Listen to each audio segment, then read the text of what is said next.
लिखे नहीं मैंने इसमें, बस यहाँ पे ना। तो हम लोग जंक्शन ट्रांजिस्टर की बात कर हम लोग जंक्शन ट्रांजिस्टर की बात कर रहे थे। जंक्शन ट्रांजिस्टर की बात करते हैं और जंक्शन ट्रांजिस्टर में हम लोग डिवाइड किए थे कि हमारा जो भी ट्रांजिस्टर है वो बेसिकली उसमें दो पार्ट्स के रूप में क्लासिफिकेशन किए थे ट्रांजिस्टर को। एक कि जब हमारा जो भी ट्रांजिस्टर बन रहा है अगर उसके पास दो जंक्शन इन्वॉल्व हो, यानी जंक्शन तो रहेंगे मतलब उसमें जो पोलैरिटी है वो वनली पोलैरिटी यानी सिंगल दो जंक्शन जिसमें है J1 J2 वो हमारा क्या कहलाता है बीजेटी, जिसको हम लोग बोलते हैं बाईपोलर जंक्शन ट्रांजिस्टर। और एक होता है हमारा यूनिपोलर जंक्शन ट्रांजिस्टर जिसमें केवल एक पोलैरिटी होती है, एक जंक्शन होता है। दूसरी पोलैरिटी इन द सेंस कि जब भी हम लोग क्योंकि जो भी ट्रांजिस्टर बना है वो कहाँ से बनकर आया है सेमीकंडक्टर के बाद डायोड्स यानी कि दो सेमीकंडक्टर की सैंडविचिंग कराए थे तो डायोड्स का फॉर्मेशन हुआ था और दो डायोड्स की जब सैंडविचिंग कराते हैं तो ट्रांजिस्टर का फॉर्मेशन होता है। तो बेसिकली कहने का सेंस है कि जब सेमीकंडक्टर में हम चार्ज कैरियर की बात करते थे तो वहां पर चार्ज कैरियर का इन द सेंस कि इलेक्ट्रॉन और होल्स के मैकेनिज्म की बात करते हैं।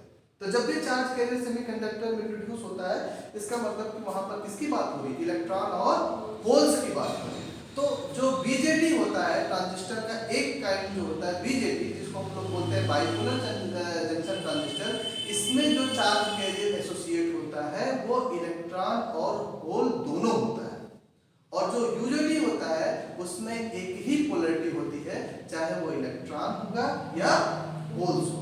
दूसरी सिनेरियो कि जिस डायरेक्शन में हमारा करंट फ्लो होता है उसके जस्ट अपोजिट डायरेक्शन में हमारा किसका फ्लो होता है इलेक्ट्रॉन का फ्लो होता है। ये चीज भी हमको समझना पड़ेगा क्योंकि उसके मैकेनिज्म को समझने के लिए। तो जब बीजेटी को हम लोग क्लासिफाई किए जिसमें दो पोलैरिटीज हैं, पोलैरिटीज मतलब उसमें कह सकते हो इलेक्ट्रॉन और होल दोनों का मैकेनिज्म होता है और उसमें दो दो जंक्शन इन्वॉल्व होते हैं, वो जो उसका जो क्लासिफिकेशन किए तो दो तरीके से बीजेटी क्लासिफाई। और ये बीजेटी हम लोग इंटरमीडिएट में भी पढ़े हुए देखे हुए ना बीजेटी एनपीएन और पीएनपी ट्रांजिस्टर के फॉर्म में।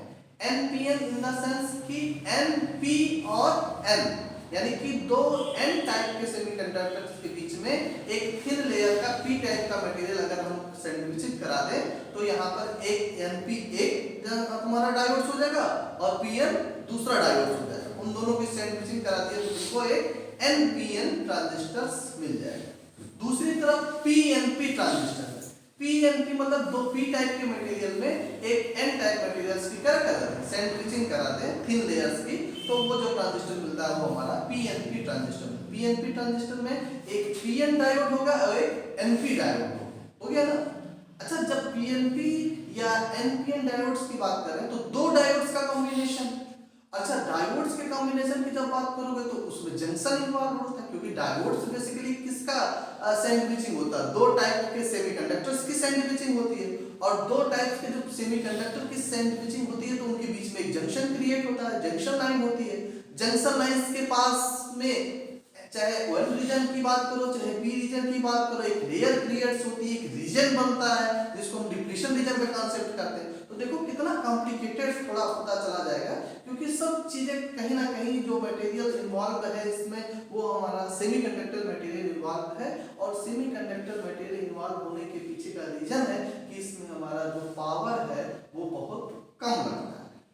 मतलब डिजिटल सिस्टम है ना, एक तरह से डिजिटल सिस्टम ना कर सकते इसमें जो पावर सप्लाई करती है बहुत low power as comparison to जो हमारा ट्रायोड वाल्व हुआ करता था उसमें बहुत हाई पावर जिसको रिप्लेस करके ट्रांजिस्टर हमारे एग्जिस्टेंस में आया। और सबसे अच्छी बात क्या रहती है इसकी ट्रांजिस्टर को यूज करने की क्योंकि सेमीकंडक्टर मटेरियल से मिला है और सेमीकंडक्टर मटेरियल की सबसे इंपॉर्टेंट प्रॉपर्टीज होती है कि इसकी कंडक्टिविटी को हम कंट्रोल कर सकते हैं। सबसे इंपॉर्टेंट प्रॉपर्टीज ये होती है। बाकी अगर हम मटेरियल्स के सारे क्लासिफिकेशन करें चाहे सेमीकंडक्टर हुआ कंडक्टर हुआ या इंसुलेटर हुआ तो इन तीनों में सबसे ज्यादा प्रेफरेंस सेमीकंडक्टर को हम इसीलिए ना देते हैं क्योंकि इसकी कंडक्टिविटी को हम लोग क्या कर सकते हैं कंट्रोल कर सकते हैं, कंट्रोलिंग की प्रॉपर्टी होती है। अब कंडक्टर वाला मटेरियल तो उसकी कंडक्टिविटी को हम कंट्रोल नहीं कर सकते हैं ना, वो तो फ्लो हो रहा है तो फ्लो होगा और इंसुलेटर वाला मटेरियल है तो वो फ्लो ही नहीं होगा। ऐसे भी मटेरियल की हमको जरूरत नहीं है इसलिए हम लोग सेमीकंडक्टर को as comparison to conductor and insulator ज्यादा इंपॉर्टेंस देते हैं। और उसके बाद में ज़्यादा एनालिसिस करते हैं। इसलिए देख लो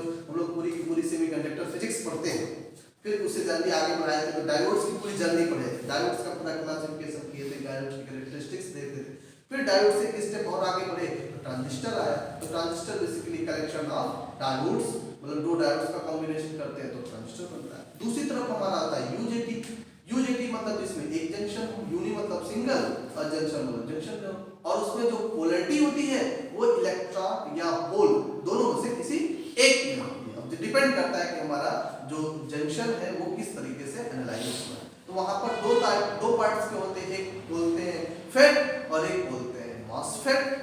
फेट इन द सेंस की फील्ड इफेक्ट ट्रांजिस्टर और मॉसफेट इन द सेंस की metal oxide field effect transistor. फिर जब मॉसफेट में जाते हो तो उसमें दो तरीके के फिर आते हैं पार्ट्स। एक तुम्हारा होता है डी मॉसफेट, एक होता है ई मॉसफेट। डी मॉसफेट को हम लोग बोलते हैं डिफ्यूजन मॉसफेट और ई मॉसफेट को बोलते हैं इनहैंसमेंट मॉसफेट। डी मॉसफेट भी डिपेंड करता है दो तरह का, एक एन चैनल का डी मॉसफेट, एक पी चैनल का डी मॉसफेट। एनहैंसमेंट मॉसफेट भी दो तरीके के होते हैं, एक डी चैनल, एक एन चैनल का एनहैंसमेंट मॉसफेट और एक पी चैनल का enhancement. P channel N channel in the sense की उसमें जो चार्ज कैरियर इंट्रोड्यूस होते हैं, क्योंकि पहले ही पता है कि इसमें एक ही पोलैरिटी एग्जिस्ट करती है, चाहे इलेक्ट्रॉन एग्जिस्ट करेगी चाहे होल एग्जिस्ट करेगी। तो दोनों पोलैरिटी में से अगर एन चैनल की बात करोगे तो वहां इलेक्ट्रॉन वाला रहेगा, पी चैनल की बात करोगे तो उसमें होल्स वाला रहेगा। और यही दोनों सिमिलर है कि बीजेटी में जब बात करते हैं तो ऐसी बात वहां पे नहीं होती है, वहां पर चार्ज कैरियर इलेक्ट्रॉन और होल दोनों इन्वॉल्व। तो हमको पहले ही अपने इसी क्लासिफिकेशन को समझना है कि पहले तो हम लोग चैप्टर शुरू किए कि ट्रांजिस्टर क्या है, ट्रांजिस्टर का फंक्शनिंग क्या है, इस चीज को जानने की कोशिश किए। उसके बाद फिर ट्रांजिस्टर कितनी तरीके के होते हैं तो हम लोगों को पता चला कि दो टाइप्स के मेनली ट्रांजिस्टर डिवाइड होते हैं, एक होता है बीजेटी, एक होता है UJT. BJT in the sense bipolar junction transistor, UJT in the sense unipolar junction transistor. BJT में हमारे पास दो जंक्शन इन्वॉल्व होते हैं, J1 J2, और यहाँ पर हमारा जो होता है एक सिंगल यूनि मतलब सिंगल जंक्शन इन्वॉल्व होता है। वहां पर जो चार्ज कैरियर इंट्रोड्यूस्ड होते थे वो इलेक्ट्रॉन और होल बोथ होते हैं। यहाँ पर जो चार्ज कैरियर इंट्रोड्यूस्ड होते हैं वो या तो इलेक्ट्रॉन होगा या तो होल्स। वहां पर जब क्लासिफिकेशन किए अपने बीजेटी को दो पार्ट्स में क्लासिफिकेशन हुआ, एक एनपीएन ट्रांजिस्टर और एक पीएनपी ट्रांजिस्टर। अब यहाँ पर जब क्लासिफिकेशन किए तो हमको दो तरीके के पार्ट में आए, एक हुआ फेट, दूसरा हुआ मॉसफेट। फिर वहां पर हम लोग मॉसफेट को क्लासिफाई किए तो पता चला कि दो तरह के मॉसफेट होते हैं, एक डी मॉसफेट और एक ई मॉसफेट। फिर डी मॉसफेट को क्लासिफाई किया पता चला एक एन चैनल का डी मॉसफेट होता है, एक पी चैनल का डी मॉसफेट होता है। ई मॉसफेट को क्लासिफाई किया तो पता चला एक एन चैनल का ई मॉसफेट होता है, एक पी चैनल का मॉसफेट। दूसरी तरफ जब बीजेटी की तरफ चले तो जो भी हम लोग देखे होंगे कि ट्रांजिस्टर्स जो है, चाहे वो पीएनपी ट्रांजिस्टर्स हो चाहे वो एनपीएन ट्रांजिस्टर्स हो, जो कॉम्बिनेशन होता है बीजेटी की जब बात करते हैं, सबसे पहले बीजेटी की बात करते हैं। फर्स्ट हाफ पोर्शन में हम बीजेटी की ही ओनली बात करेंगे, सेकंड हाफ पोर्शन में हम लोग यूजेटी की बात करेंगे जहां पर फील्ड इफेक्ट ट्रांजिस्टर को एक्सप्लेन करके समझेंगे। तो अभी कुछ देर के लिए हम वो बीजेटी यूजेटी वाला पोर्शन स्किप कर दे रहे हैं और ओनली बात करते हैं किसके ऊपर, बीजेटी के ऊपर। तो जब बीजेटी के ऊपर बात करते हैं तो बेसिकली ट्रांजिस्टर के तीन मेनली पार्ट्स होते हैं। मेन पार्ट क्या है, तीन मेन पार्ट्स होते हैं जिनको हम लोग इमीटर, बेस और कलेक्टर के नाम से जानते हैं। जैसे हम क्लासिफाई किए ना, एक एन, पी और एन, या क्लासिफाई किए पी, एन और पी।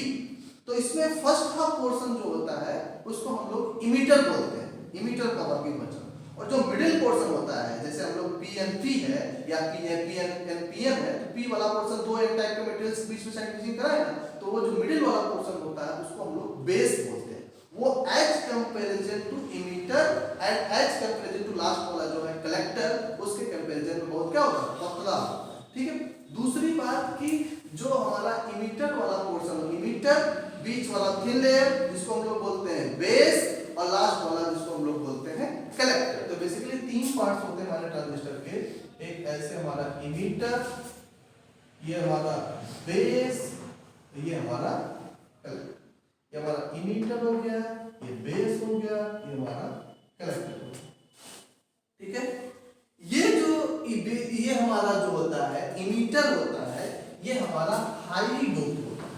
इमीटर वाला पोर्शन हमेशा क्या होता है, हाईली डोप्ड होता है, और बेस वाला जो पोर्शन होता है वो लाइटली डोप्ड होता है, और जो कलेक्टर वाला पोर्शन होता है in between highly and lightly doped.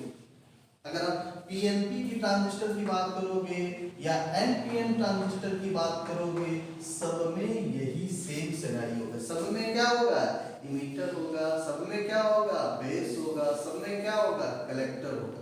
अंतर ये होगा ये इमीटर पोर्शन और ये collector portion, most of the transistors के केस में ये जो कलेक्टर पोर्शन होता है इमीटर पोर्शन के कंपैरिजन में थोड़ा क्या होता है, लार्ज होता है। तो मोस्ट ऑफ द ट्रांजिस्टर्स के केस में जो कलेक्टर पोर्शन होता है वो इमीटर की कंपैरिजन में लार्ज होता है। और दूसरी बात कि जब हम देखो पीएनपी की बात करोगे तो ये भी पी टाइप का मटेरियल है, ये भी पी टाइप का मटेरियल है। अगर एनपीएन की बात करोगे तो ये भी एन टाइप का मटेरियल है, ये भी एन टाइप का। तो दोनों सेम मटेरियल होने के बाद हम दोनों की फंक्शनिंग कभी इंटरचेंज नहीं कर पाएंगे। ध्यान देना कि भले तुमको सेम मटेरियल दिख रहा है ना, पी और पी, एन और एन, ऐसा मत कर देना इस पी को इधर इंटरचेंज कर दो, ऐसा इंटरचेंज हम नहीं कर सकते। क्यों नहीं इंटरचेंज कर सकते, क्योंकि वहां पर उसकी फंक्शनिंग अलग है, क्योंकि हर एक पार्ट की अपनी अपनी एक फंक्शनिंग होती है। जैसे इमीटर का काम कुछ दूसरा, बेस का काम दूसरा और कलेक्टर का काम दूसरा। तो भले वो कलेक्टर में पी और इमीटर में तुमको पी सेम दिख रहा है, तो वहां पर एक दूसरे को अगर चाहो तो इंटरचेंज कर दो, तो ऐसा पॉसिबल नहीं होता है ट्रांजिस्टर के केस में। ये चीज याद रखना। इमीटर का काम क्या होता है कि जो भी इलेक्ट्रॉन इमिट होते हैं उसको क्या करता है, पहले वो कलेक्ट करता है और इलेक्ट्रॉन को इमिट करने के बाद उसको कहां भेजना है, बेस की तरफ भेजता है। बेस क्या करता है, उसको एब्जॉर्ब करने का काम करता है फ्रॉम इमीटर से, और फिर उसको ट्रांसफर करता है कहां पर, कलेक्टर की तरफ, और कलेक्टर उसको डिसिपिटेट करके हमारा जो भी फंक्शनिंग होती है इलेक्ट्रॉन के सिग्नल को उसको ट्रांसफर करने का काम करता है। बेसिकली ट्रांजिस्टर का फंक्शनिंग यही होता है कि सिग्नल को क्या करना है, ट्रांसफर करना। चाहे हम लोग ऑडियो फ्रीक्वेंसी की वेव के रूप में बात करते हैं तो सबसे अच्छा एग्जांपल हम लोग ट्रांजिस्टर एज एन एम्पलीफायर के रूप में हम लोग देखते हैं। एम्पलीफायर सबसे अच्छा एग्जांपल ट्रांजिस्टर का हमारा एज एन एम्पलीफायर के रूप में हम लोग यूज करते हैं। एम्पलीफायर इन द सेंस कि जैसे हम तुम लोगों के साथ बोल रहे हैं तो हमारी जो ऑडियो फ्रीक्वेंसी वेव निकल रही है तो पर्टिकुलर उसकी इंटेंसिटी वेवलेंथ इतनी है कि सब लोगों तक बराबर प्रॉपर वे में पहुंच जाती है। लेकिन एक बहुत बड़ा हॉल हो, बहुत बड़ी फील्ड हो, तो क्या जिस फ्रीक्वेंसी से बोल रहे हैं पर्टिकुलर हर व्यक्ति का सेम इंटेंसिटी सेम फ्रीक्वेंसी तक पहुंच पाएगी, नहीं पहुंच पाएगी। तो वहां पर देखते हो कि हमारे माइक लगा देते हैं, माइक के साथ एक एम्पलीफायर लगा देते हैं, तो वो जब हम बोलते हैं तो हमारी इंटेंसिटी का कई गुना कर देता है। हम जो जिस फ्रीक्वेंसी से जिस इंटेंसिटी से बोल रहे हैं वो कई गुनी इंटेंसिटी से, तो पर्टिकुलर हर एक व्यक्ति तक हमारी जो आवाज है वो प्रॉपर वे में क्या हो जाती है, पहुंच जाती है। तो ये भी सिग्नल का क्या करते हैं हम लोग, प्रोसेस का ट्रांसफर करते हैं। तो ये भी एक तरह का हमारा ट्रांजिस्टर लगा होता है, उस ट्रांजिस्टर की वो क्या हो जाती है, फंक्शनिंग होती है। आगे पढ़ोगे ट्रांजिस्टर एज एन एम्पलीफायर के रूप में कैसे यूज करते हैं एप्लीकेशन पार्ट में, तो आपको उचित बताई दी जाएगी कैसे हम लोग ट्रांसफर करते हैं। इसी का ट्रांसफर का देखो हम लोग ये आगे पढ़ोगे तो मॉड्यूलेशन एंड डीमॉड्यूलेशन टेक्निक आता है। मॉड्यूलेशन मतलब जैसे हम लोग बोल रहे हैं हमारी ऑडियो फ्रीक्वेंसी भी बहुत लॉन्ग ड्यूरेबल नहीं है, बहुत ज्यादा दूरी तक तो नहीं जा सकती है ना, एक इसकी एक लिमिट होती है।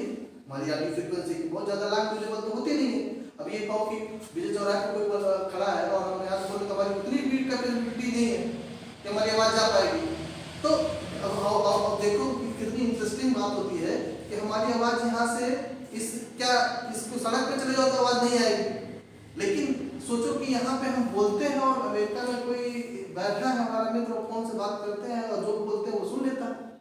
ये भी अपने आप में एक सोचने वाली बात है कि नहीं, कि हम बोल यहाँ से रहे हैं और वो हमारी बात प्रॉपर रूप में सुन ले रहा है। ऐसी कौन सी टेक्निक लगी है कि वो यहाँ से हम बोल रहे हैं वो वहाँ पे सुन रहा है, जबकि हमारी ऑडियो वेव की फ्रीक्वेंसी उतनी तो है नहीं। ये भी एक अपने आप में एक इंटरेस्टिंग फैक्ट है। तो वो क्या करते हैं, वो जो टेक्निक से वहाँ पे वो चीज ऑब्जर्व होती है, उसी का सबसे ज्यादा देखो एक्सपेरिमेंट यही इलेक्ट्रॉनिक से शुरू हुआ, सेमीकंडक्टर सब जर्नी देखो सेमीकंडक्टर के एप्लीकेशन। इसलिए बोले थे कि ये जो एनालॉग इलेक्ट्रॉनिक्स सेकेंड ईयर में पढ़ रहे हो ये बहुत इंपॉर्टेंट है, इसके एक एक चैप्टर बहुत इंपॉर्टेंट है, सब एक दूसरे से कोरिलेटेड है।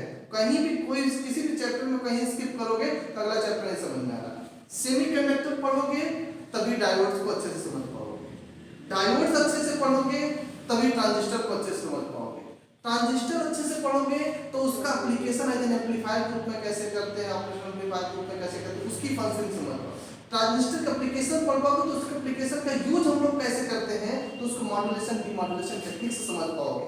मॉड्यूलेशन डीमॉड्यूलेशन सिग्नल का करना सीख गए, जानना सीख गए, तो उसको हम अप्लाई कहाँ पे करते हैं तो कम्युनिकेशन सिस्टम में अप्लाई करते हैं। तो कम्युनिकेशन सिस्टम में रिसीवर कैसे करता है, हम लोग ट्रांसमिट कैसे करते हैं, उसकी पूरी एनालिसिस करके उसका एप्लीकेशन पार्ट हम लोग रियलाइज करते हैं। तो हम लोग बेसिकली जब अपने सिग्नल्स पे हमारा उतना कैपेबिलिटी नहीं होती है तो एक हम लोग जो ऑडियो फ्रीक्वेंसी सिग्नल है इसके अलावा एक होता है कैरियर वेव का सिग्नल, कैरियर वेव होता है। और जो कैरियर वेव का सिग्नल होता है वो लॉन्ग ड्यूरेबल होता है, बहुत लंबी दूरी तक तय करता है। तो हम लोग क्या करते हैं उस कैरियर वेव पे अपने जो नॉर्मल वेव ऑडियो फ्रीक्वेंसी उसी को क्या कर देते हैं सुपर इम्पोज करा देते हैं। तो हमारी जहां जहां कैरियर वेव जितने लॉन्ग ड्यूरेशन तक जाएगा हमारा जो ऑडियो फ्रीक्वेंसी वेव है उसी के साथ सुपर इम्पोज कर देते हैं, वो भी उतनी दूरी तक जाने लगेगा कि नहीं जाने लगेगा। तो ये जो टेक्निक होती है सुपरपोजिशन की हमारे नॉर्मल वेव की कैरियर वेव के साथ, इसी टेक्निक को ही हम लोग बोलते हैं मॉड्यूलेशन। और इसी के जस्ट रिवर्स पार्ट को हम लोग बोलते हैं डीमॉड्यूलेशन। अब डिपेंड करता है कि वो मॉड्यूलेशन हम किस रेफरेंस फ्रेम में ऑब्जर्व कर रहे हैं। अगर हम एम्पलीट्यूड के रेफरेंस में उसको ऑब्जर्व कर रहे हैं तो एम्पलीट्यूड मॉड्यूलेशन कहलाने लगता है। अगर हम उसको फ्रीक्वेंसी के रूप में ऑब्जर्वेशन कर रहे हैं तो वो फ्रीक्वेंसी मॉड्यूलेशन करने लगता है।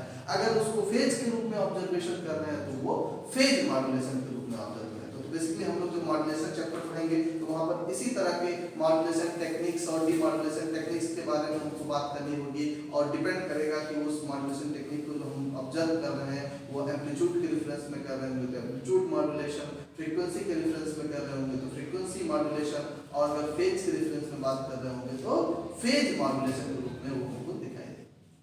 ये सब देखो हमारे पढ़े। अब इसको मॉड्यूलेशन टेक्निक समझ के उसको हम रेडियो कम्युनिकेशन सिस्टम में क्या करते हैं यूज कर लेते हैं।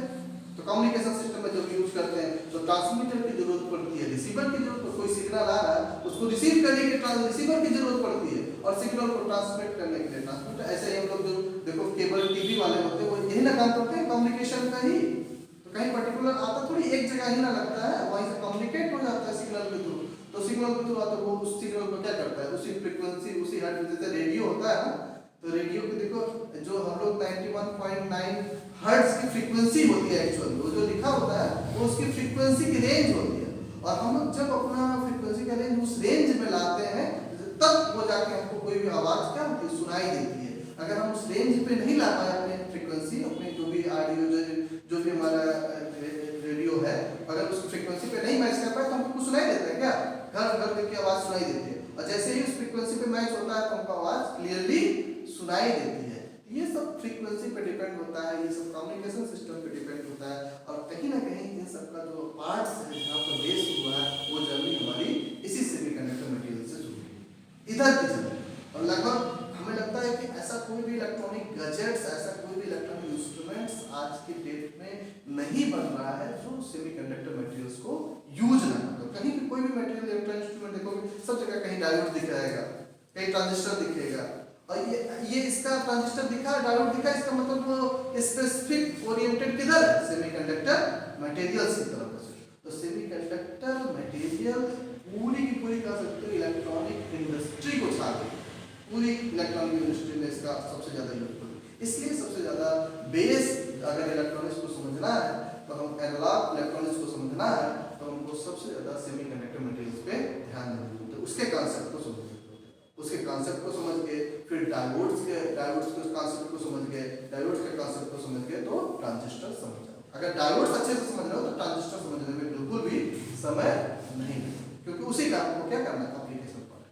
तो इन्हीं बातों को हम लोग आगे बढ़ाएंगे। और सबसे पहले जंक्शन ट्रांजिस्टर हम लोग बता दिए, क्लासिफिकेशन कर दिए, कुछ पॉइंट नोट कर लेते हैं, फिर उससे आगे भी उसकी जर्नी शुरू करें। ठीक है, तो लिखो उसमें जंक्शन ट्रांजिस्टर हेडिंग डालो ना, उसमें ये एरो करके बना लियो, उसमें लिखो कि the name transistor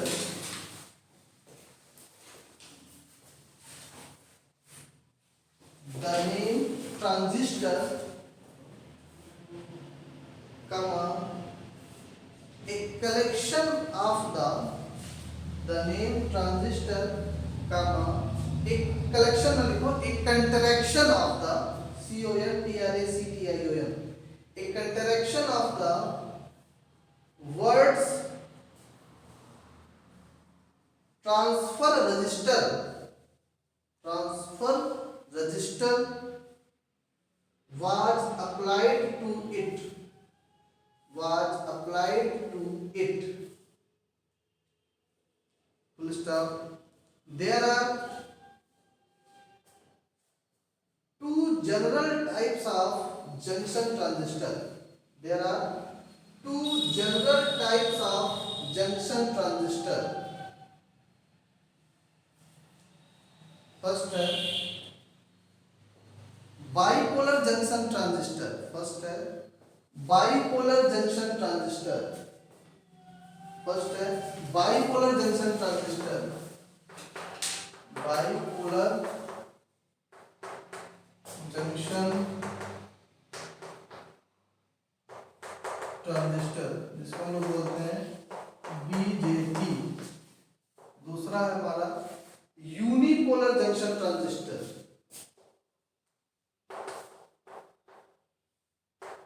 unipolar junction transistor, जिसको हम लोग बोलते हैं UJT.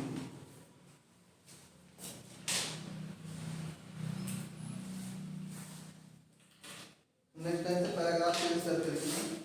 The operation of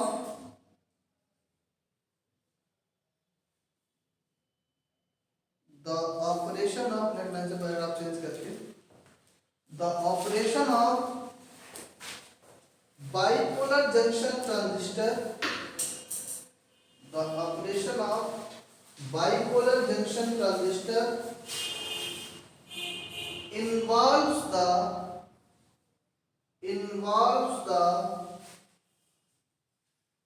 movement of both majority and minority charge carriers, both majority and minority charge carriers, majority and minority charge carriers, and it's the conventional transistor, and it's the conventional transistor, CONVENTIL, conventional transistor that has become so widely used, that has become so widely used, full stop, in current uses,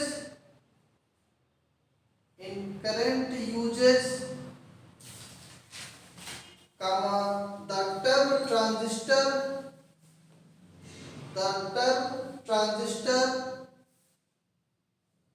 implies the bipolar device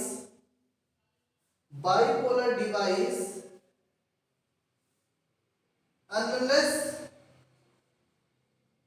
designated, DESIGNATED, designated otherwise,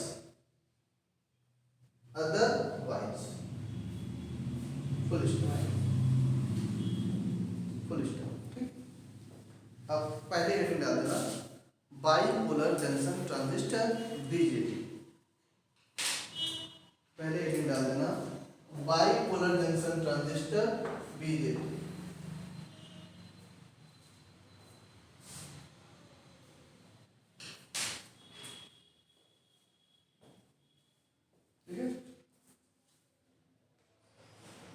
लिखना bipolar junction transistor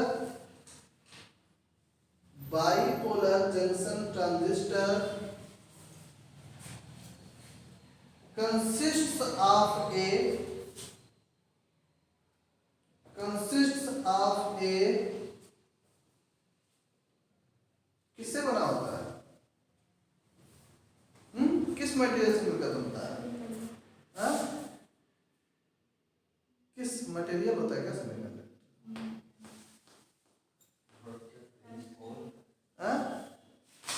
किस material से मिलकर बना होता है?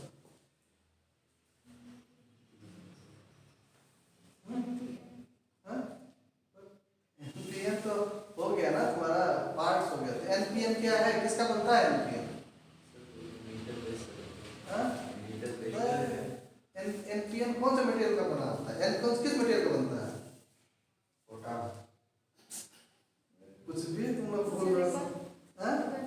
हाँ, NPN जो बनेगा, जो मटेरियल्स यूज होगा, या तो सिलिकॉन का, या तो जब आप ध्यान देना कि एनपीएन जो भी बनेगा तो सिलिकॉन का ही तीनों रहे या जर्मेनियम का तीनों रहे। ऐसा ना करना कि सिलिकॉन का एन ले लिया और जर्मेनियम का पी ले लिया और सबकी साइंटिफिक करार और पता ट्रांजिस्टर नहीं बन रहा है, तो ऐसा नहीं होगा। या तो सिलिकॉन के सारे मटेरियल ले लो एन और पी, या तो जर्मेनियम के ले लो। वही चीज लिखो, दो ही है क्या करो नहीं, यानी कि सेमीकंडक्टर तुम्हारा जीरो है, कुछ पढ़े ही नहीं हो, हाँ पढ़े नहीं थे क्या?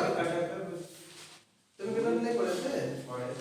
तब बताया क्या होगा कि हमारे जो पीरियोडिक टेबल के फोर्थ ग्रुप के एलिमेंट्स हैं, लगभग सभी सेमीकंडक्टर की मटेरियल की प्रॉपर्टी को क्या करते हैं? फुलफिल करते हैं। उसमें कार्बन के एक आइसोटोप भी हमारा सेमीकंडक्टर की मटेरियल की प्रॉपर्टी को फुलफिल करता है। और सिलिकॉन जर्मेनियम है जिसके बैलेंस में 4 इलेक्ट्रॉन आउटर मोस्ट ऑर्बिट, लगभग सभी हमारे इस सेमीकंडक्टर मटेरियल को फुलफिल करते, लेकिन उसमें से सिलिकॉन और जर्मेनियम को हम लोग मोस्ट इंपॉर्टेंस देते हैं on the basis of their conductivity दी है। फिर उसमें से सिलिकॉन और जर्मेनियम में भी बताए थे कि सिलिकॉन को ज्यादा प्रेफरेंस देते हैं एज कंपैरिजन टू जर्मेनियम। तो हम लोग डिपेंड करता है कि हम लोग कौन सा मटेरियल क्या करते हैं, यूज करते हैं। अगर सिलिकॉन लोगे तो सारे सिलिकॉन के मटेरियल हैं, जर्मेनियम लोगे तो सबके जर्मेनियम के मटेरियल हैं। ठीक, तो लिखो क्या लिखे, bipolar junction transistor consist of a silicon और ब्रैकेट में लिख देना और जर्मेनियम, और जर्मेनियम ब्रैकेट बंद, क्रिस्टल, तो इसका स्ट्रक्चर कैसा होता है सिलिकॉन या जर्मेनियम का? क्रिस्टल स्ट्रक्चर अगर इसका देखो तो किस शेप में आता है? हाँ, इसका शेप कैसा होता है? टेट्राहेड्रल शेप का होता है ना। हम लोग बनाए हुए थे इसका क्रिस्टल स्ट्रक्चर, देखेंगे इसका शेप टेट्राहेड्रल। कौन सा है टेट्राहेड्रल शेप है तो उसमें कौन सा हाइब्रिडाइजेशन होता है? sp3 hybridisation. sp3 हाइब्रिडाइजेशन है तो उसका बॉन्ड एंगल कितना होता है? 109 डिग्री 28 मिनट, यही ना होता है। ये सिर्फ याद रखना है, स्ट्रक्चर देख के, क्रिस्टल स्ट्रक्चर देख के उसका हाइब्रिडाइजेशन कौन सा है और उसका हाइब्रिडाइजेशन के साथ उसका बॉन्ड एंगल क्या है, क्योंकि वहां पर सब सिलिकॉन मटेरियल होता है ना, उसका किस बॉन्ड लेंथ होता है, तो वहां सब चीज एनालाइज कर। सेमीकंडक्टर नहीं लिखे हो, उसको कंप्लीट कर लो। और तुम लोगों से बार-बार बोलते हैं कि पिछला जो भी पढ़ लिए हो, डेली थोड़ा पढ़ते रहो, एक टॉपिक पढ़ते रहो, जो ना समझ में आए उसको पूछ लिया करो क्लास के पीरियड के बाद 5-10 मिनट तक। तो इससे क्या होगा, पुराना रिवाइज होगा ना तुम्हारा। जैसे क्या करो, देखो एक ही साथ तो पूरा तैयार कर नहीं सकते हो। पहले बात तो जो अभी रूटीन में चल रहा है, क्लास में चल रहा है, इसको तो पहले कंटिन्यू अच्छे से प्रिपेयर करो और प्रयास ये करो कि क्लास में ही वो चीज तैयार हो जाए। जहां भी मन में डाउट हो उसको रिगार्डिंग उसको पूछ लो। दूसरी बात, उसके बाद जो पुराना पढ़ा दिया गया है उसमें से एक दो टॉपिक डेली अपना फ्रीक्वेंट बना के तैयार करते रहो। और जब भी हम लोग का टाइम हो 5 मिनट उस पर रिवाइज करो, जहां भी डाउट रहा करो। तो दो टॉपिक भी डेली अगर रिवाइज करोगे और तैयार करते रहोगे तब भी तुम्हारा काफी हद तक तैयार हो जाएगा। एक ही दिन ऐसा बंद टॉपिक एक ही दिन पूछेंगे, सब तैयार करेंगे, सब एग्जाम देंगे, तो ऐसा पॉसिबल नहीं हो पाएगा। तो ऐसे पढ़ते रहो और जहां भी मन में डाउट है, चीजें नहीं समझ पा रहे हो, उसको पूछ लिया करो नेक्स्ट क्लास में। ठीक है, चलो। Bipolar junction transistor consist of a silicon और germanium crystal in which a thin layer of n-type silicon is sandwiched between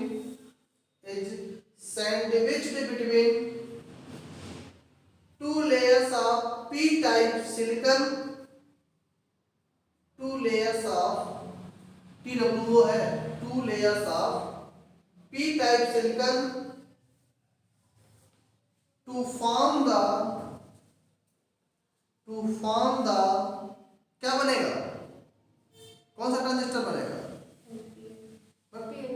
to form the PNP transistor, to form the PNP transistor, full stop. Alternatively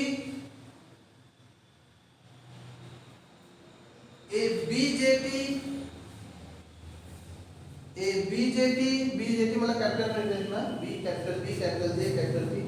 A BJT में consist of A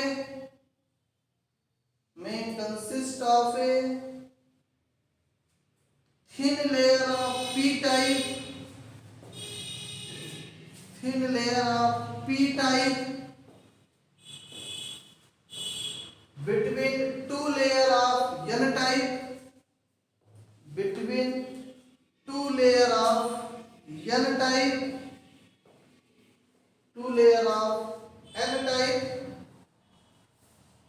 material to form the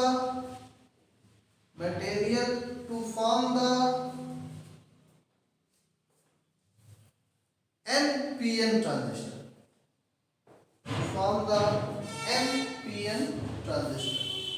ठीक है, मतलब दो PN type का है, बीच में P type का, तो कौन सा ट्रांजिस्टर है? एनपीएन। पीएनपी ट्रांजिस्टर जहां लिखो और एनपीएन ट्रांजिस्टर जहां लिखो उसको अंडरलाइन करो। अब नेक्स्ट लाइन से पैराग्राफ चेंज करके लिखना, if transistors has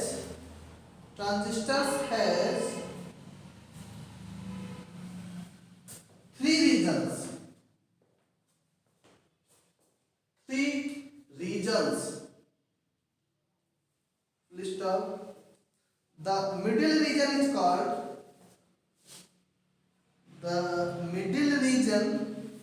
called the base, BASE underline कर देना। The middle region is called the base को underline कर देना। and the two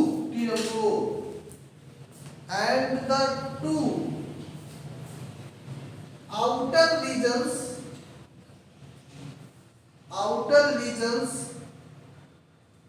are of the same type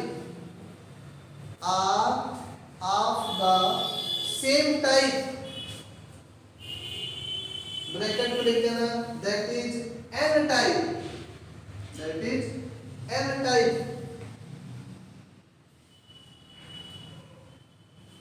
या और p टाइप। ये डिपेंड नहीं कर रहा ना, पर्टिकुलर तो हम बात नहीं कर रहे हैं, चाहे वो n टाइप के हो चाहे वो p टाइप के हो। ब्रैकेट बंद, फुल स्टॉप कर देना। their functions cannot be interchanged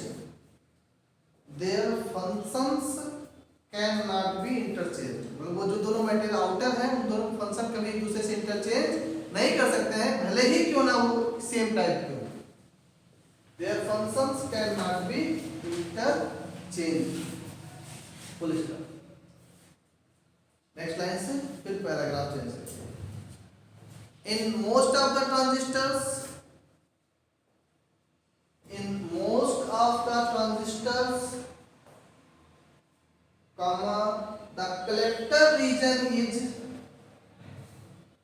the collector region is made physically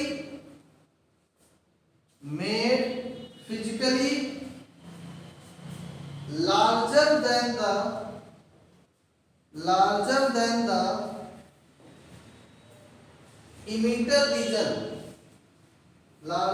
the emitter region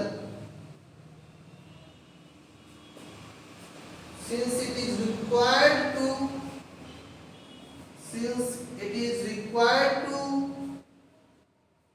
dissipate more heat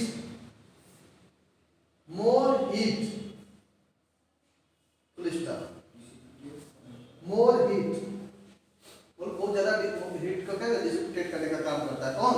collector. ठीक है, full stop. The base is very lightly doped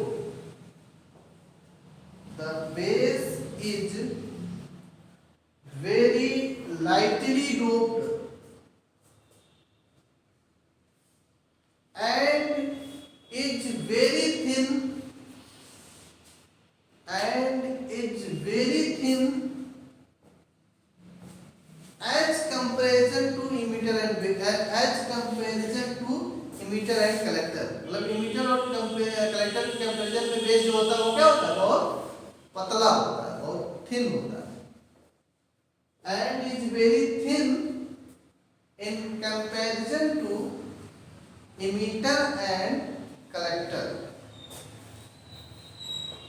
Emitter and collector. Full stop. The emitter is heavily doped. The emitter is heavily doped.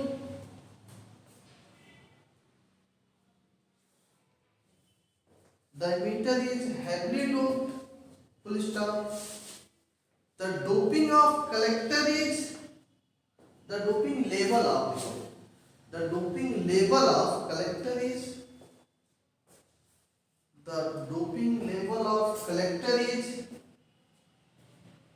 between the heavy doping of the emitter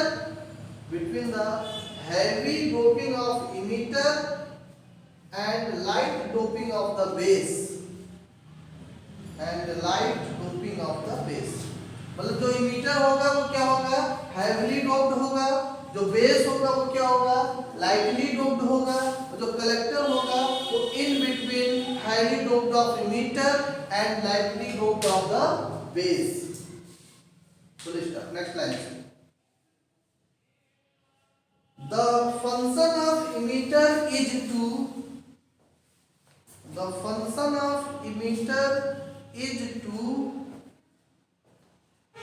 emit or inject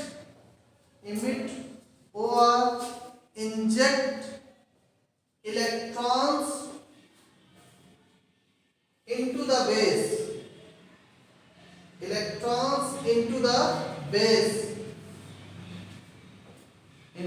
base.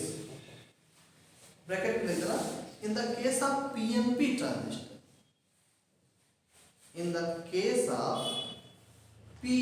transistor, P dash N dash P, PNP transistor, bracket बंद. The base passes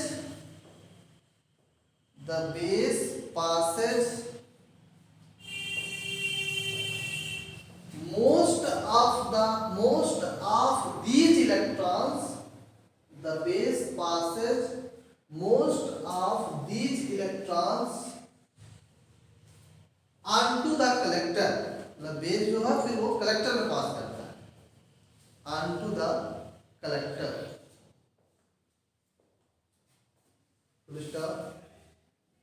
The collector has the job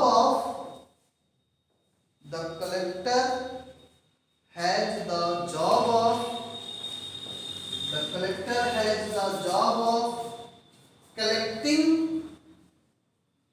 or gathering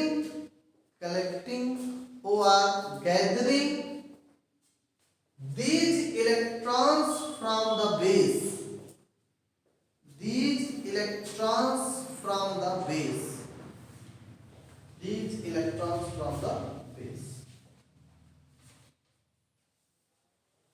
ठीक है.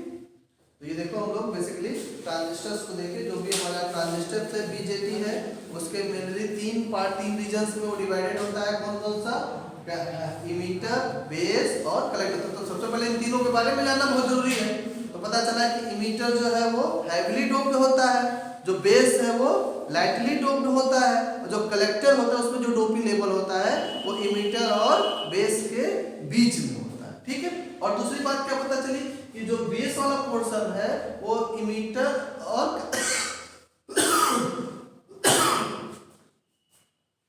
Collector के comparison में बहुत क्या होता है, thin होता है. तीसरी बात क्या पता चली कि मोस्ट ऑफ द ट्रांजिस्टर्स के केस में ये जो कलेक्टर पोर्शन है वो इमीटर के कंपैरिजन में क्या होता है, लार्ज होता है.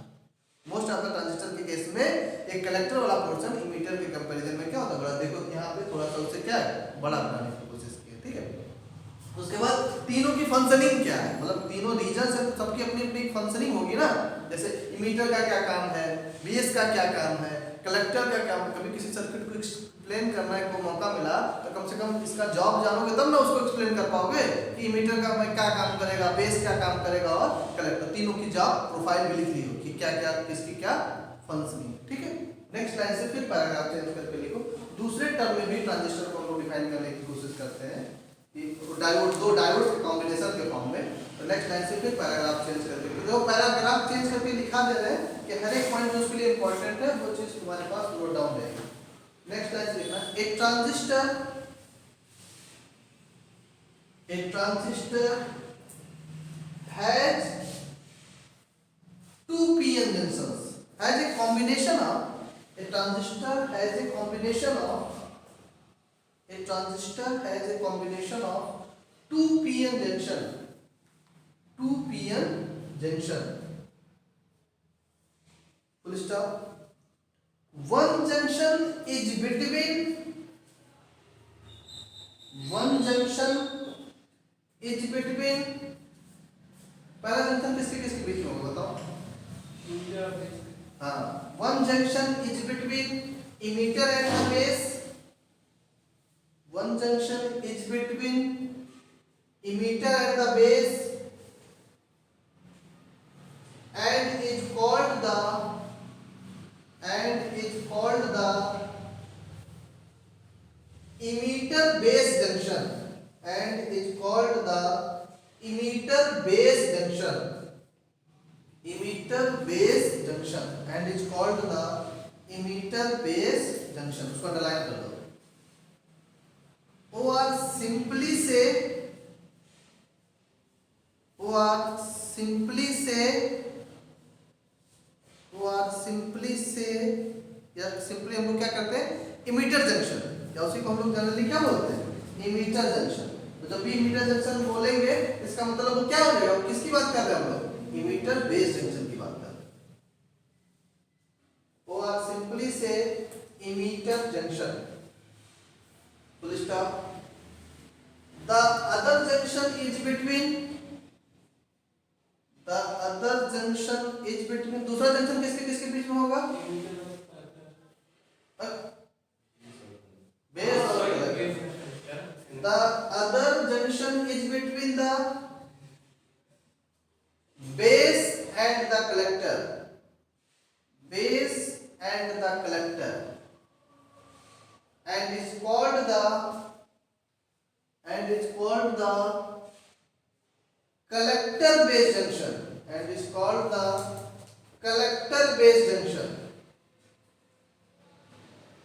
collector base junction।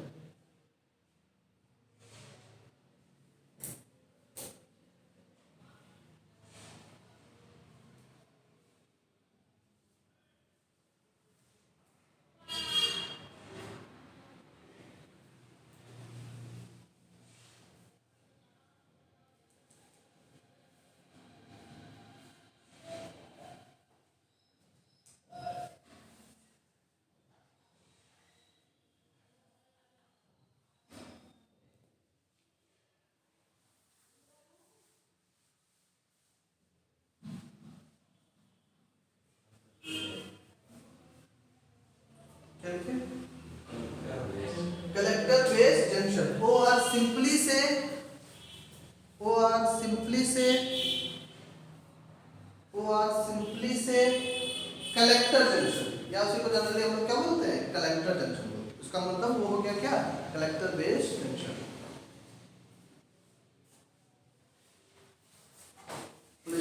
Thus a transistor is like, thus a transistor is like, thus a transistor is like two p-n junction diodes,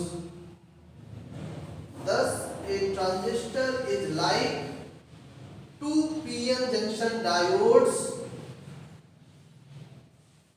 connecting back to back, connecting back to back, connecting back to back।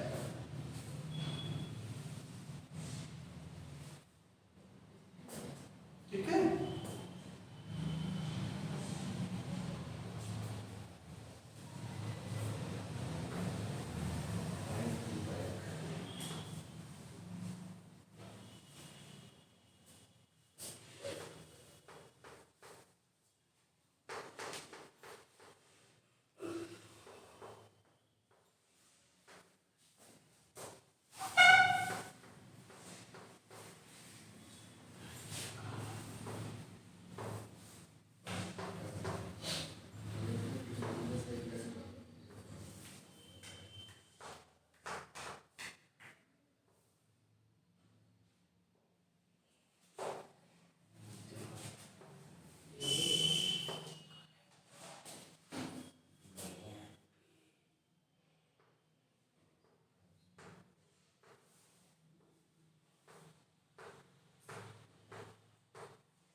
जो majority में बस वही बना रहा है, इसके साथ ये बस ध्यान देना कि पी है तो होल ही बस है, इसमें कुछ माइनॉरिटी में इलेक्ट्रॉन्स भी होंगे, ठीक है।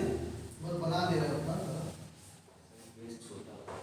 क्या करो, वेस्ट छोटा होता है। बताया नहीं जी भी बेस क्या होता है, बेस खत्म हो गया, सीधा किसी पर नहीं। सबसे ये चिल्ला रहा है, कितनी बार बोले हैं कि base in comparison to emitter and base क्या होता है, पतला होता है।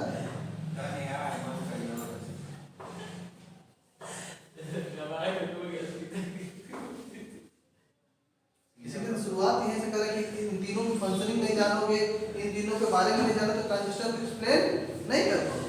तो सबसे पहले जरूरी है कि इन तीनों को समझना।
डायोड से बड़ा चैप्टर है,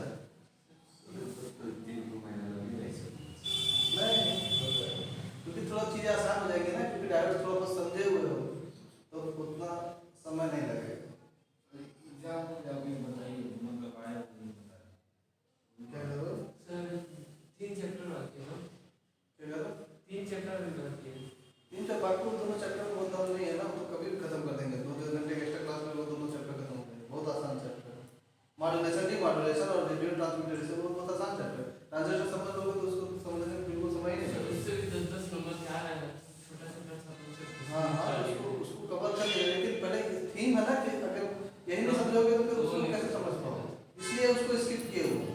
इसको थोड़ा इसके कम से कम बीजेटी ही अगर समझ गए तब भी वो काम हो जाएगा तुम्हारा। तो पहले बीजेटी पोर्शन कवर कर लेते हैं, यूजेटी को थोड़ा स्किप कर देंगे, ठीक है, फेट और मास फेट को, और फिर रेडियो ट्रांसमीटर रिसीवर वाला चैप्टर खत्म हो जाएगा। सब 10-10 नंबर का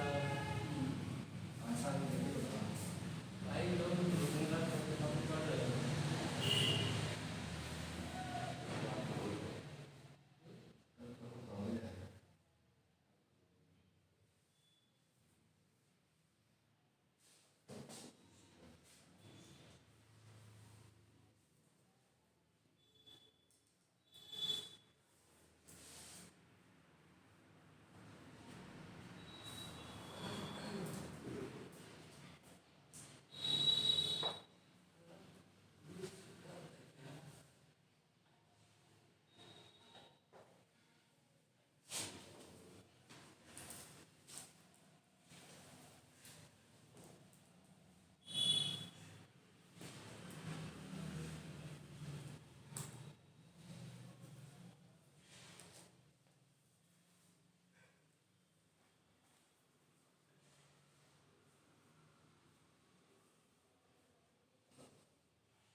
हाँ मैं बता रहा, नहीं नहीं एरो नीचे रहे तो बता रहे कैसे पहचानते हैं, कल बना लो, डिपेंड करता है वो arrow represents to direction of current.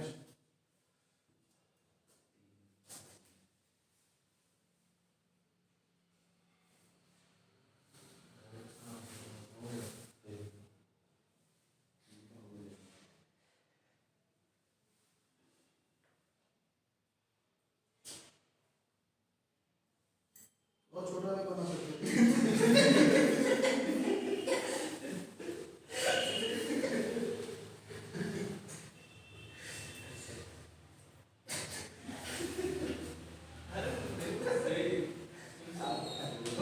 देखो इससे कहते हैं रोटेशन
कोई समस्या है तुम लोग के साथ?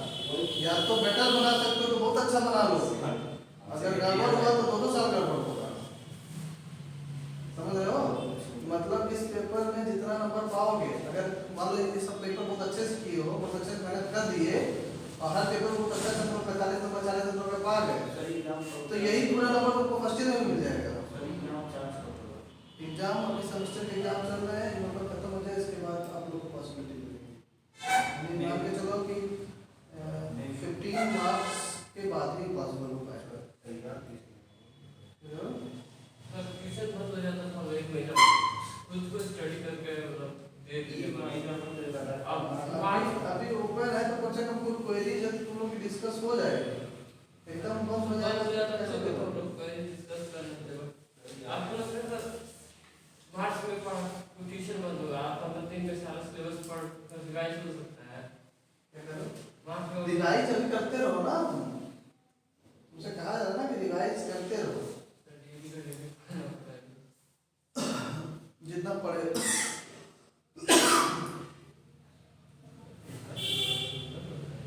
बन गया? क्या करो?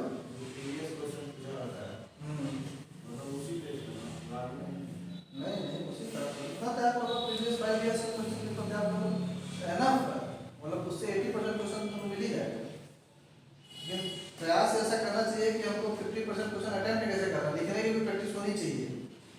तो पहले तुम लोग हमेशा बोलते हैं कि कॉपी बना लो, रजिस्टर एक रजिस्टर बना लो अलग से हर पेपर का, उसमें पहले सब कुछ प्रिपरेशन कैसे किया जाता है, ऐसे तुम लोग पता नहीं कैसे करो कैसे नहीं करो, हम नहीं जानते हैं। लेकिन प्रिपरेशन करने का जो बेसिक फंडामेंटल टूल्स है कि सब लोग अपने हर एक पेपर का, चाहे वो जो भी पेपर पढ़ो, फिजिक्स का 3 पेपर है, 3 पेपर की एक रजिस्टर कॉपी बना लो, पत्ती वाली बना लो, एक रजिस्टर कॉपी बना लो। उस कॉपी में दो पिछले जितने ईयर्स 5 ईयर्स ज़्यादा नहीं, बस 5 साल का 5 साल के क्वेश्चंस लिखोगे। अगर इलेक्ट्रॉनिक्स का 5 साल का क्वेश्चंस लिखे तो एक पेज में आ जाएगा सारे क्वेश्चंस की नहीं आ जाएगा, 5 पेज लगेंगे। 5 पेज पे 2020, 2019, 2018, 2017, 2016 के इलेक्ट्रॉनिक्स पेपर की अगर बात करो तो इलेक्ट्रॉनिक्स पेपर के सारे क्वेश्चंस लिखिए, ठीक? आइडिया हो गया? 2019 में इलेक्ट्रॉनिक्स में इसीलिए क्वेश्चन पूछा गया, ठीक? दूसरी बात, उसके बाद 2020 लिखोगे, ईयर 2020 मतलब जो भी क्वेश्चंस आया उसको क्वेश्चंस लिखना अपने उसी रजिस्टर पे, क्वेश्चंस लिखना, उसके नीचे उसका आंसर लिखना, आंसर एज सच लिखना, ये सोच के लिखना कि हमको एग्जाम में लिखना है। अब वो भले अभी तुम देख के लिख रहे हो, अपने नोट से देख के लिख रहे हो, अपने बुक से देख के लिख रहे हो, सिस्टमेटिक तरीके से उस क्वेश्चन लिखने के बाद उसका आंसर उस तरीके से लिखना कि जैसे ये सोच के लिखना एग्जाम लिखना, भले तुम अभी उसको देख के ही क्यों ना लिख रहे हो, चाहे अपने नोट से चाहे अपने बुक से, उस क्वेश्चन को कंप्लीट कर लो। ऐसे हर एक ईयर के सारे क्वेश्चन को लिख के अपने एक रजिस्टर बना लो और डेली बनाने में तुमको समय लगेगा, कुछ 15 दिन 20 दिन बराबर 2-3-4 घंटा पढ़ोगे, मेहनत करोगे तब बन पाएगा। और उसके बाद डेली उसी चीज को बार बार रिवाइज करते रहो, बार बार उसी चीज को देखते रहो, कहीं बैठे हो उसको देखते रहो, ना लिख पाओ देखते रहो, लिख के देखते रहो। तो होता क्या है कि जब कोई भी पेपर सेट होता है तो उसमें हमेशा चांसेस यही रहता है कि मोस्ट ऑफ द 80% क्वेश्चन या 75% क्वेश्चन प्रीवियस ईयर के क्वेश्चन पेपर से ही दिए जाते हैं, 20% नहीं बनते। 20% जब तुम 5 ईयर के क्वेश्चन को सॉल्व करोगे तो अपने आप तुमको आइडिया लगेगा कि मोस्ट ऑफ द सिलेबस तो कवर ही हो गया हमारा, ये सारा क्वेश्चन तुमको सिलेबस का कवर हो जाएगा। तो उससे फायदा क्या होगा कि जब तुमको एग्जाम में क्वेश्चन दिखेगा, पुराना कोई क्वेश्चन दिखेगा तो तुमको अपने आप दिमाग में क्लिक रहेगा कि ये क्वेश्चन हमने इस कॉपी में यहाँ से लिखना शुरू किया, इसको यहाँ से यहाँ चीजें लिखी और यहाँ पे खत्म कर दिया। कभी अगर भूलोगे भी तभी वो चीज याद आ जाएगी। तो ये प्रिपरेशन का तरीका होता है कि हम अपनी कॉपी पर रजिस्टर में लिखे रखते हो क्या क्वेश्चन कहाँ से लिखना है, कहाँ खत्म करना, पूरा आइडिया। ऐसे क्या होता है कि हम जब नोट्स पढ़ते हैं तो हमको आइडिया नहीं लग पाता है कि किसी क्वेश्चन को हमको कहाँ से लिखना है, कहाँ से खत्म करना है, चीजें क्वेश्चन में वो क्या, जब क्वेश्चन लिखे रहते तो तुमको पता रहता है क्वेश्चन में क्या क्या चीज पूछ रहा है। और जैसे कोई लॉन्ग क्वेश्चन है तो उस लॉन्ग क्वेश्चन में देखते हो 2-3 क्वेश्चन मिक्सअप करके पूछता है, और हम लोग देखें कि ट्रांजिस्टर पूछा, ट्रांजिस्टर पर जितना जाए हम लोग उतना लिखना शुरू करते हैं। वो अननेसेसरी चीज है, अननेसेसरी चीजों को बहुत मार्क नहीं होती।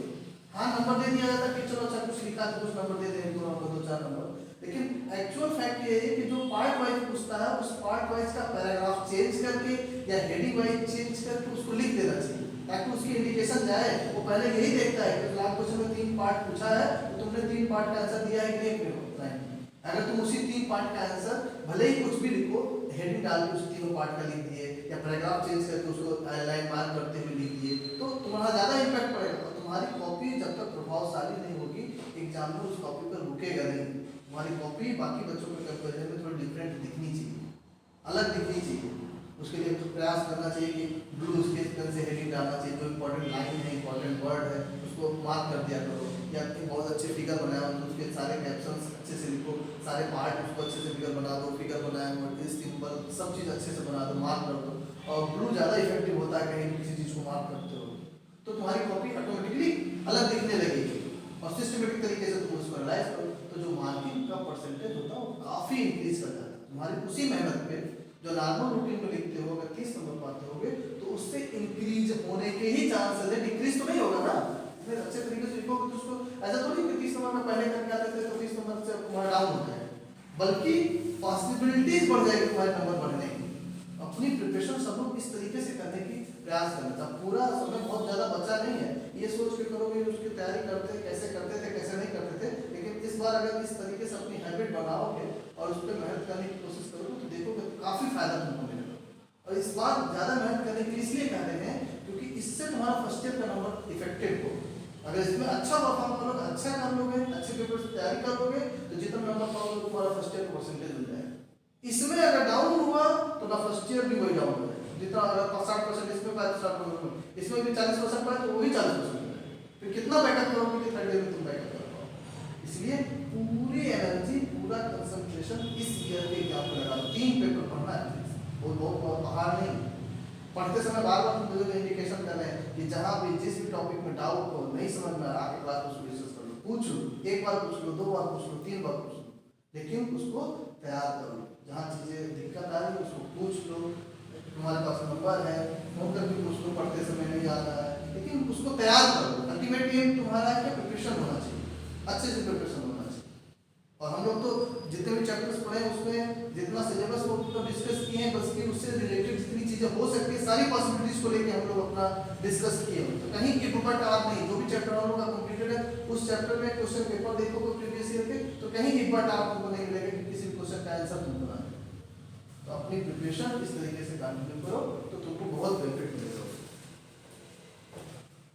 थोड़ा सा इसको समझ लो कि ये हमारा पीएनपी अगर ट्रांजिस्टर की बात करते हैं तो ये जो एरो बनाया है ना, ये बेसिकली करंट के डायरेक्शन को रिप्रेजेंट करता है। और जो कोई भी ट्रांजिस्टर होता है वो बेसिकली 3 मोड्स पे काम करता है।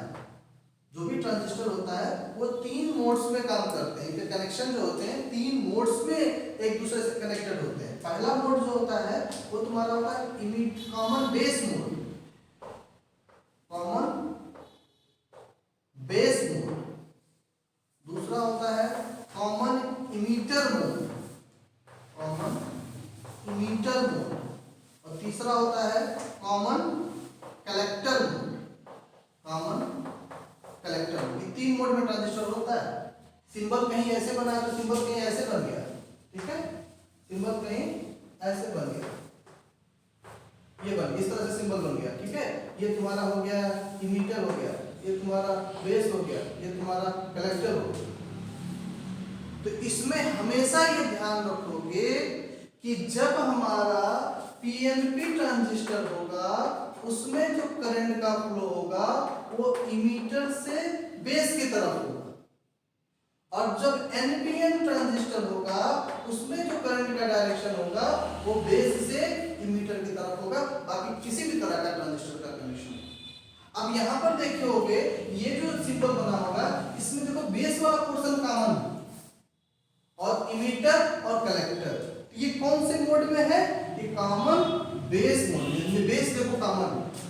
इसी तरह हो सकता है कॉमन इमीटर, इस वाले में देखो इमीटर वाला पोर्शन क्या है, कॉमन है, बेस और ये इमीटर। तो इसमें जो करंट का डायरेक्शन होगा, अगर ये पीएनपी ट्रांजिस्टर है तो इसमें करंट का डायरेक्शन इमीटर से बेस की तरफ यानी इमीटर से बेस की तरफ। तो ये हमारा पीएनपी बन गया। बेस से इमीटर कर दो तो ये हमारा क्या बन गया, एनपीएन ट्रांजिस्टर। लेकिन ये किस मोड का ट्रांजिस्टर है, कॉमन इमीटर मोड का ट्रांजिस्टर। वो ट्रांजिस्टर किसका है, कॉमन बेस मोड। इसी तरह कलेक्टर भी हो सकता है, इसी तरह हमारे पास ऐसे कलेक्टर हो सकता है, ये हमारा कलेक्टर पोर्शन हो गया, ये हमारा बेस हो गया, ये हमारा इमीटर हो गया।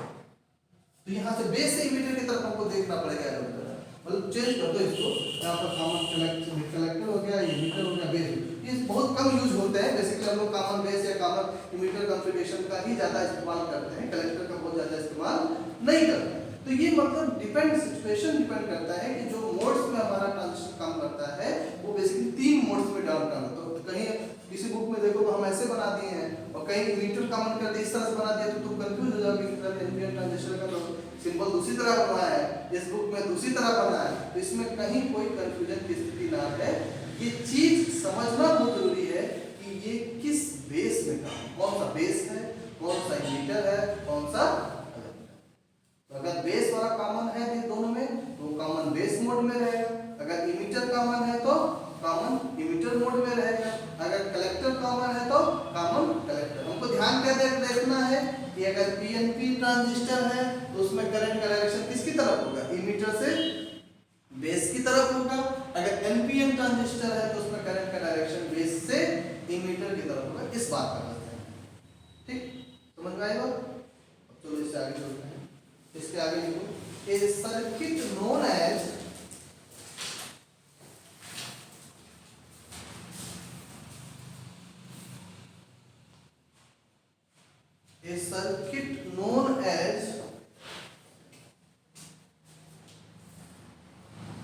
कॉमन बेस सर्किट, अंडरलाइन कर देना, a circuit known as common base circuit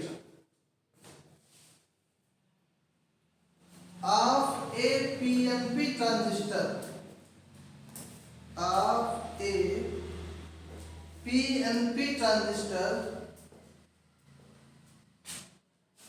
is shown in the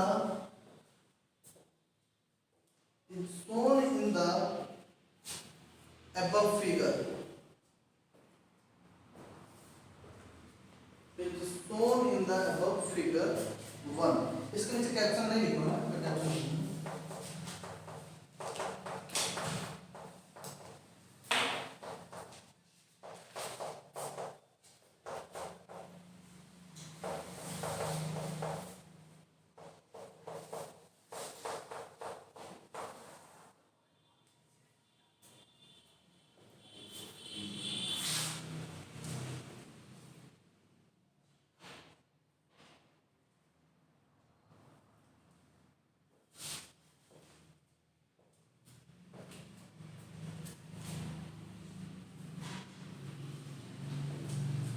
चलो उसका it may be seen that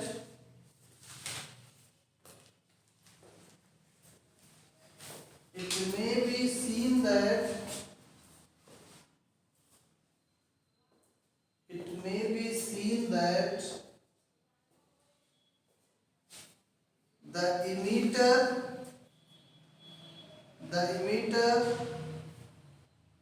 bracket में लिख देना p type bracket 1 PNP transistor is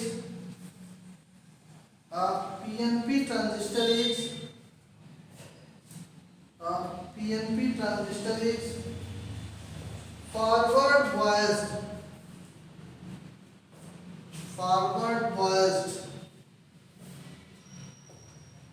इसका सेंस मतलब क्या हुआ जी,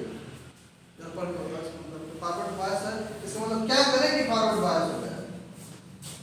सेंटेंस लाइन को पढ़ के बताओ क्या ऐसा करें कि वो फॉरवर्ड बायस हो जाए। फॉरवर्ड बायस कब होता है, कोई भी डायोड फॉरवर्ड बायस कब होता है या रिवर्स बायस कब होता है।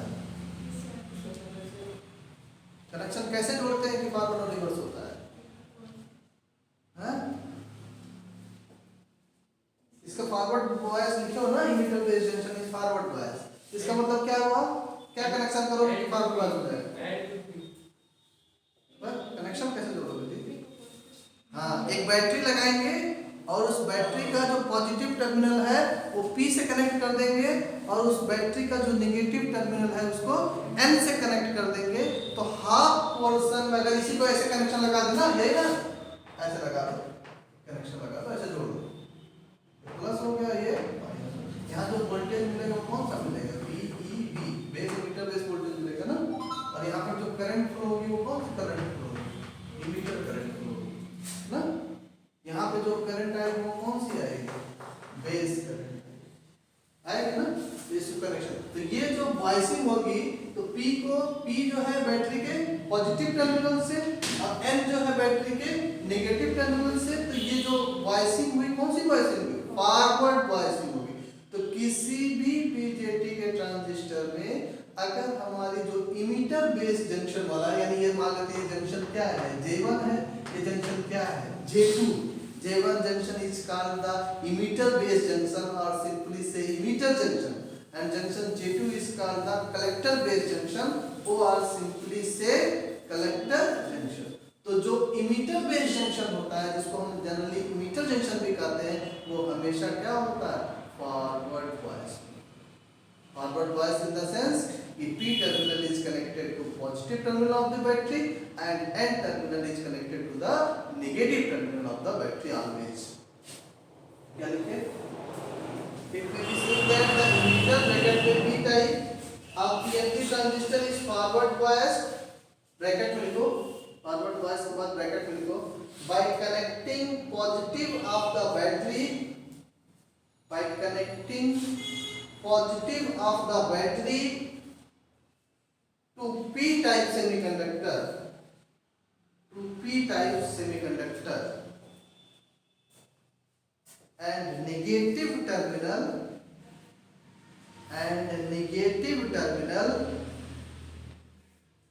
to the N type semiconductor, and negative terminal to the N type semiconductor।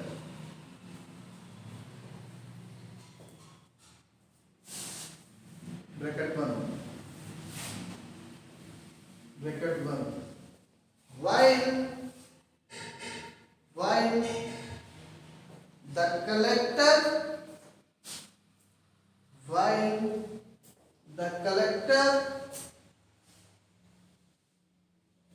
bracket में लिख दो, that is P type, bracket 1 has a, अब देखो यहाँ पे कहानी उल्टी हो जाएगी। अब ये निगेटिव है, यहाँ पे देखो निगेटिव है ना, और यहाँ पे दूसरा बैटरी लगा दो, ये निगेटिव और ये पॉजिटिव, ये निगेटिव ये पॉजिटिव। अब P टर्मिनल किससे जुड़ा हुआ है, सॉरी P निगेटिव उल्टे बैटरी लगा दी, निगेटिव पॉजिटिव। अब ये टर्मिनल यहाँ पे क्या होगा, पॉजिटिव से P निगेटिव से, तो ये वॉइसिंग कैसी हो जाएगी, रिवर्स वॉइसिंग हो जाएगी। तो नेक्स्ट लिखो, एंड क्या लिखे, while लिखे ना, while the collector P type has a reverse bias,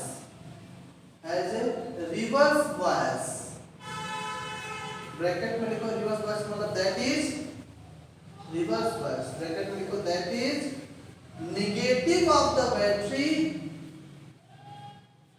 is connected to the P type,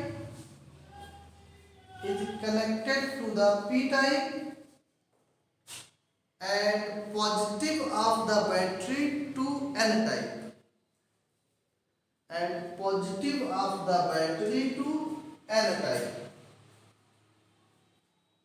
ठीक है, मतलब रिवर्स बायस हो जाएगा। कलेक्टर बेस जंक्शन हमेशा रिवर्स बायस में, इमीटर बेस जंक्शन हमेशा फॉरवर्ड बायस में। ब्रैकेट बंद, full stop. In fact, the emitter of a transistor is always, in fact, the emitter of a transistor is always forward bias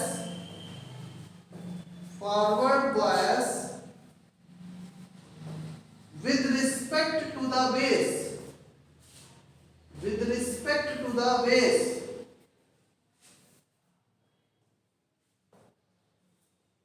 while the collector is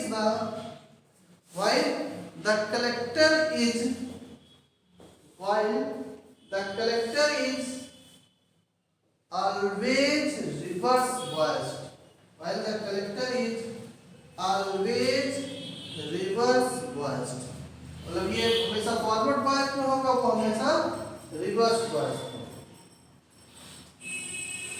ठीक है, next line से paragraph change करके ए circuit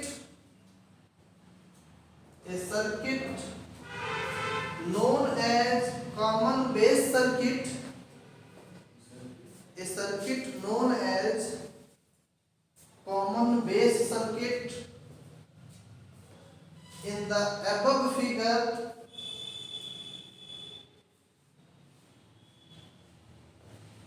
comma a NPN transistor,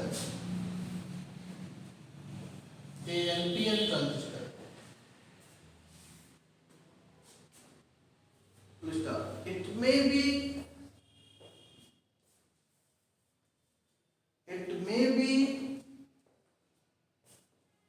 seen once again, it may be seen once again that the emitter junction is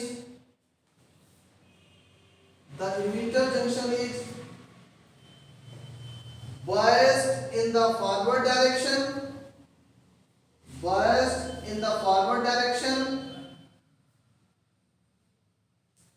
bracket लिख देना, by connecting negative of the battery to the n type, by connecting bracket लिखना, by connecting negative of the battery to the n type,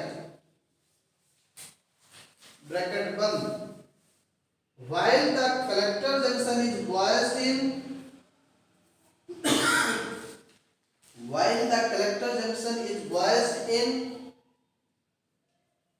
reverse direction,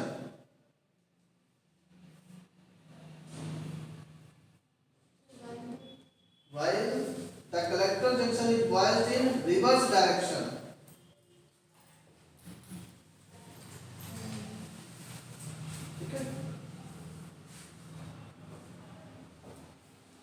बस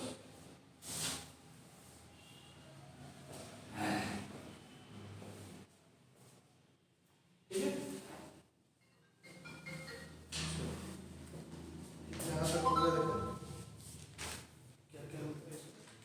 transistor की basic fundamentals तो हो गए, transistor हो गया, जंक्शन हो गया, बाइपोलर जंक्शन ट्रांजिस्टर हो गया, दोनों पार्ट्स हो गए। अब वही करंट का फ्लो देखा जाए, पीएनपी ट्रांजिस्टर और एनपीएन ट्रांजिस्टर में, फिर वो किस मोड्स में काम करते हैं और फिर उसकी फंक्शनिंग क्या है।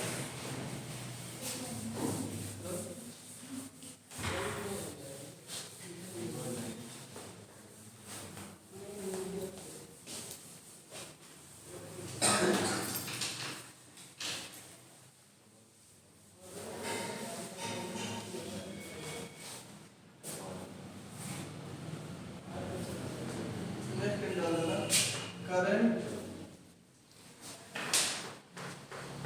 Flow in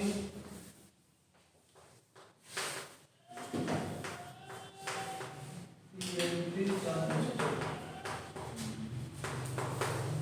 current flow in PNP transistor.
Figure बना लो